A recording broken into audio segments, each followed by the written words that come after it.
offer open or enclosed shipping for your precious cargo. Did you see a car online and can't get there? Let Beacon Shipping ship and deliver it right to your door. Need to get your boat from West Palm to Warwick Neck? Beacon can do it. Call Beacon Shipping Logistics for transporting one car to an entire fleet. Call 855-3-SHIP-IT or beaconshippinglogistics.com for service that shines. Let Beacon Shipping Logistics take the stress out of your life. Beacon Shipping Logistics provides the most honest auto transport service in the industry. Beacon Shipping Logistics, your one source for transporting one car or a whole fleet. Call 855-374-4748 for a free quote or beaconshippinglogistics.com. You wouldn't want your meal shipped from another continent. Why would you want your favorite radio station streamed from across the globe? That's why AM 790 created a super cool app that not only allows you to stream our best shows and music, but it also gives you access to great local deals like half off top restaurants, concerts, and more. Just go to 790business.com and download our groovy cool app. Keep it local, keep it simple, keep it connected with 790business.com.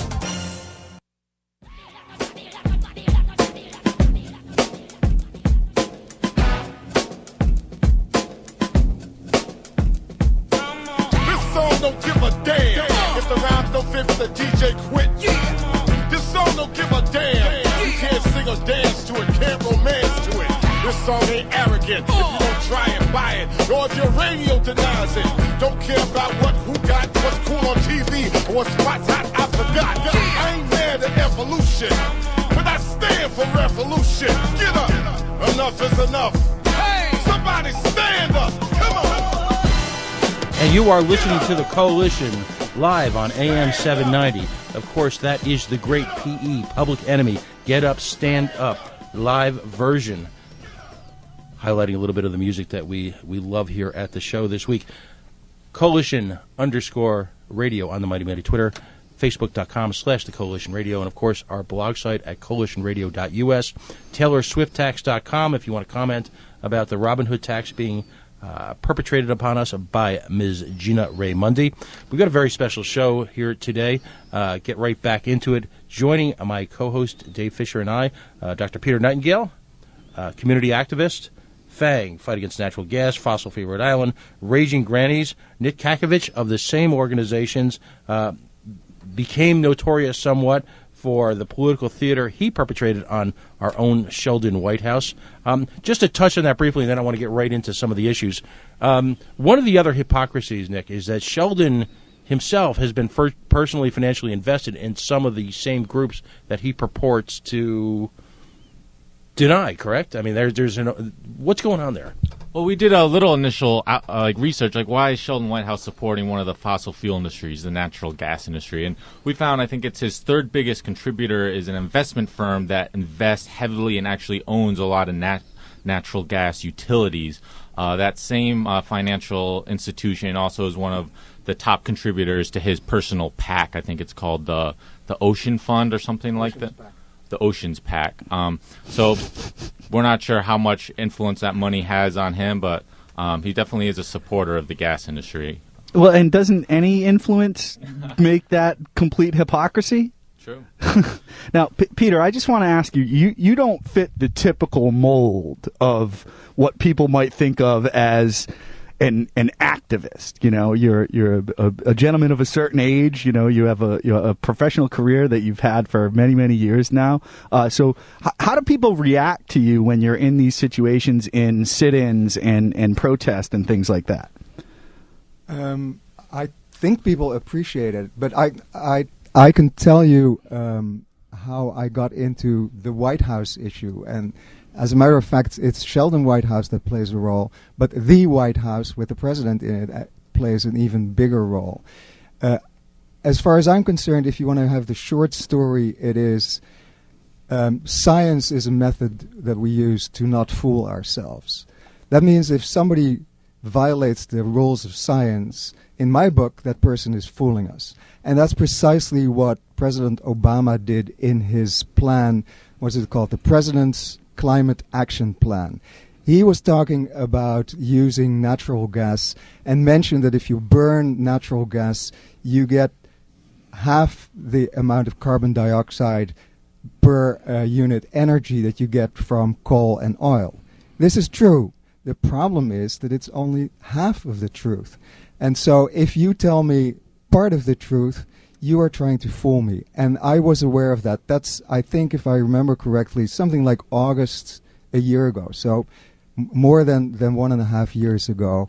And I started reading that plan, and there was one after the other of those issues where we were told something that was correct, but it was completely out of proportion. Mm-hmm. And that, as far as I'm concerned, that's how I was trained. If you tell me half-truths, you're lying, you're distorting things, and that's how I became aware of it. And Sheldon Whitehouse was sort of secondary to that. And these positions, you know, a lot of what we talk about when we talk about climate and environment is externalities, where, you know, oil and gas companies want to externalize a lot of the costs and the impacts of their industries. And I think that, you know, what President Obama did was basically do that. He left those externalities external because, yes, when you burn that natural gas, yeah, it's 50% cleaner, but what about the impact that the fracking has? What kind of energy does that use up? How much carbon is being pumped into the atmosphere from the actual extraction of that gas before it even reaches the market? Yes, that's precisely the issue, and people have done research, and they've found that natural gas is worse than both oil and coal if you take the full process into account. And that's not what's being done. It's ignored, and that's precisely what got me upset, and I started reading about it. And, well, is that research that shows this definitive? Well, in science, nothing is ever definitive, but it has a really good chance of being true. And so we're gambling with the life of billions of people ultimately, because we're not dealing with climate change while we're claiming that we are. We really are not. What do you think the motivation then is? It in the case of Sheldon Whitehouse, there's a pretty, actually I shouldn't say easy, because you guys did the legwork, and the lame media here in this state fails to do so. I mean, we've spent entire shows, I won't belabor the point, talking about how the local media, desperate to maintain access, is afraid to challenge people like Mr. Whitehouse because they're desperately afraid of losing access. So you guys were able to connect the dots with Sheldon Whitehouse. I mean, there's a direct financial interest involved in him maintaining, or supporting fracking at the same time as there is, for example, of a certain billionaire, Mr. Warren Buffett, whose interest in rail lines has obviously affected all of a sudden his newfound conversion to environmentalism. Is it greenmailing? I mean, why the rush to capitalize on this questionable source of energy? I don't think it's Sheldon Whitehouse. It is the White House, and the White House is owned by Wall Street. Wall Street has invested an incredible amount of money in fracking, and people know that it's a very risky business, so you have to capitalize on it quickly before the bubble bursts. They own the White House. The White House owns FERC, which is the commission that's supposedly regulating this, and basically Wall Street indirectly owns Sheldon Whitehouse too, as the whole political system is owned by Wall Street. That's, if you follow the money, that's the result I get. And I think also if you look historically, the Democratic Party has like close ties to the gas industry, and even a lot of we call them the big greens, like the big environmental groups, 4 or 5 years ago were promoting gas as a bridge fuel. Which is like completely inaccurate. It's a bridge to nowhere. It's a bridge to climate catastrophe. So I think there's some history there. The Democratic Party and some of these big greens, the Sierra Club, up to a certain point, they stopped taking money, but for a while they're taking a lot of money from the gas industry. So there's some like real history to this conflict that's happening right now and playing out right now here in Rhode Island. Well, we had the controversy over a fossil fuel divestment at Brown University. Here's a university that has a very robust environmental science program, is turning out people that work in these fields, and yet how much money is coming into that institution from these fossil fuel industries. And I think, again, it's really disingenuous to have this kind of robust program that's being funded by the exact people that you're going up against. Well, look at who is on the Brown Corporation, and you'll see that those are precisely the Wall Street people that we're talking about, and they are ultimately the ones that call the shots. Right. The embrace of Wall Street by the Democratic Party. Now, we by the way, just for full disclosure here, we cast stones at both major parties. Myself and my co-host are fans of neither. The embrace of Wall Street by the Democratic Party is, I would say, is a relatively young phenomenon, relatively. Their recognition that in the sense of whether it be unions, pensions, government pensions, things like that, represent fertile ground, for outsized profits at the expense of pensioners, and now their embrace of the Green Mail movement, if you will, because of the potential for outside profits. And, of course, all of this is, because of, let's be blunt, donations, political donations. So we take on the Republican Party for a lot of their crony capitalistic behavior. So when I ask you this question, I know I'm couching it carefully. I don't want to seem like I'm taking on just one group of people. But what is it about a large portion of what I'll call progressively minded Democrats that fail to realize the inherent corrupt nature of their own political party? Well, I think I disagree with you. The United States doesn't have two parties. It only has one. It only has one party, which is the party of corporate America. It has two right wings, but that's a matter of terminology. No, it's a good point. Fair point. It's simply the campaign funding that drives all this stuff. They know, and it's so bad that actually I think that the people who are doing this awful stuff, if I were in their place, I might choose to do the same thing, because it's the only choice you have, to play by the rules that have been imposed. And that's actually, I think, why I have concluded that civil disobedience is the only way out of this. And I guess Nick will agree with me in some sense on that. Maybe you could comment on that. Yeah, I mean, civil disobedience, nonviolent direct action, I think is like part of a larger strategy and like a term of like escalation. And, in addition to the Sheldon Whitehouse stuff, we've done a lot of community organizing up in Burrville, helped start up a group called Burrville Against Spectra Expansion, led by directly impacted residents. So I think, nonviolent direct action is just like one of many organizing tools.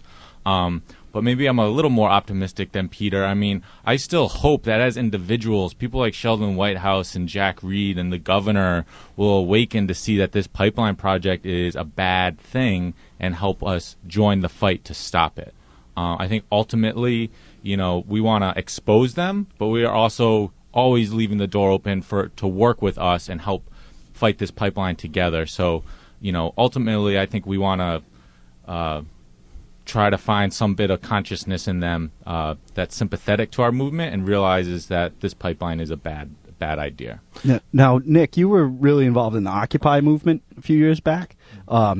And I think that our show kind of is a mirror image of the Occupy movement, because what you saw in the Occupy movement was all of these kind of diverse groups coming together to say enough is enough, from, your Ron Paul libertarians to like your hyper green people that wear nothing but hemp sandals and ride bicycles. You know what I mean? Like, there was this incredible diverse group of people that came together because they realized that the goal was common. And, it's just kind of figuring out what steps to take to get to that goal. Would you say that's a pretty fair assessment of the Occupy movement? Yeah. That obviously had its challenges and its beautiful moments. But, yeah, I think that's a fair assessment. So is from a political perspective, I agree, by the way, with your contention that there is essentially one political party. And that nowhere in this country is that probably more true than here in Rhode Island, where you've got Democrats like Joe Trillo, who call themselves Republicans to get elected, and then essentially gave their fealty and loyalty to the Lord of the Realm. Did I read this week he's suing his former yacht club for $500,000? There's levels of irony there that I don't even think we have hours enough to comprehend. But if there is a Sith Lord here in Rhode Island to go Star Wars on you, of course it is the grand poobah, the chief water buffalo, the high exalted ruler, the Paulie Walnuts, Nicky Mattiello. I got a new one. I want to call him Andrew Dice Mattiello. Andrew Dice Mattiello. Yo. So you've got the Republicans, giving fealty, kissing the ring, if you will, of Andrew Dice Mattiello. So where do you go politically then? I mean, is it possible, for example, to find truth and light in the Green Party? Is it, in order to affect political change, do you have to then start to affect electoral politics? I mean, I can just speak on like this campaign to stop